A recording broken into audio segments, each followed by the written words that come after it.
एक वर्षभर मला एवढ्या गुचक्या लागत होत्या, सोयाबीनला भाव नव्हता, तुम्ही सगळे वाचायचे, पण कृषी मंत्री काही तोंडातनं लोकांच्या जात नव्हता. जात होता का तुमच्या तरी? कापसाला भाव नव्हता, पण जे भाव कमी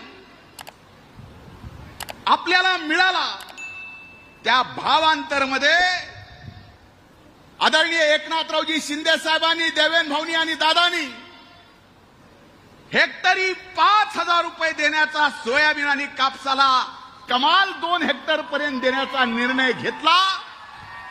मी त्यांचं मनापासून अभिनंदन करतो. आता मायच्यान सांगा बरं, इथं सोयाबीनवाले किती आणि कापसावाले किती? हात वर करा.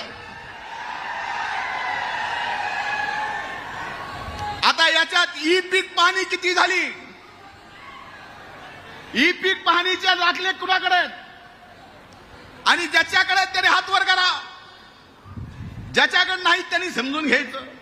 म्हणून माझी हात जोडून विनंती आहे की ई पीक पाहणीचा जो दाखला आहे त्याच्याऐवजी 7/12ची सोयाबीन आणि कापसाची नोंद सरकारनं घ्यावी आणि त्याप्रमाणे 5,000 रुपये हेक्टरी द्यावेत, ही आज विनंती करतो.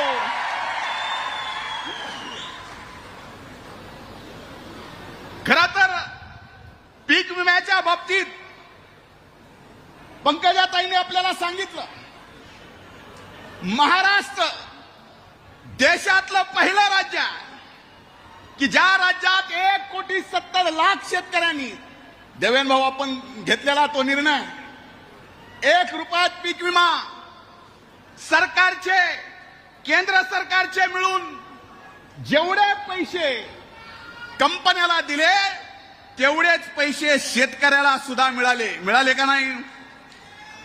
25% मिळाले.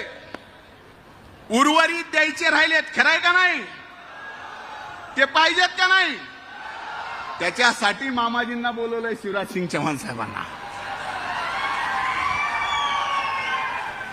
आपसे मामाजी मेरी नहीं, देश के सारे किसानों की उम्मीदें जुड़ी हुई है. आणखीन महत्वाची एक मागणी आहे, हात जोडून केंद्र आणि राज्य सरकारला. केंद्रानं तर फार मोठं पाऊल उचललंय सेंद्रिय शेती संबंधित.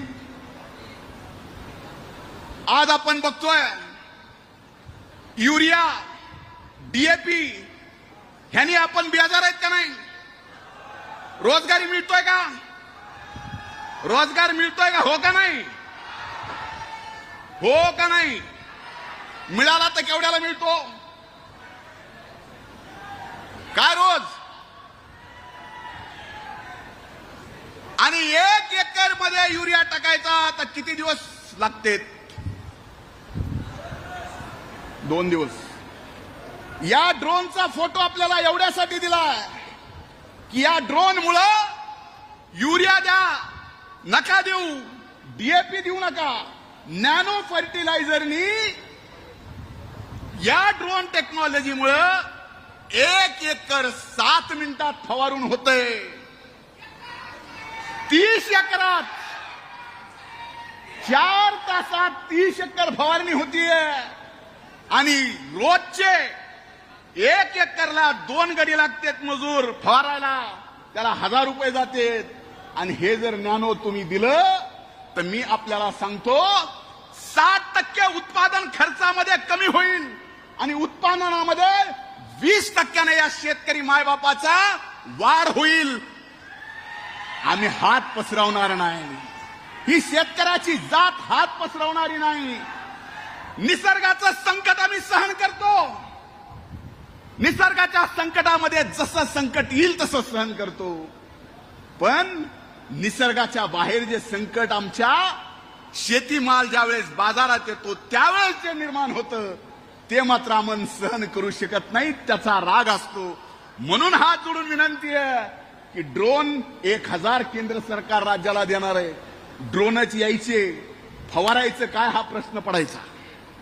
म्हणून त्याच्यासोबत आपण nano urea, nano DAP, nano MOP हे सगळं जर दिलं तर नक्कीच माझ्या या महाराष्ट्रातल्या नाही देशातल्या शेतकऱ्याच्या उत्पादनामध्ये 7% कमी होईल, 10%, 20% उत्पादन वाढेल.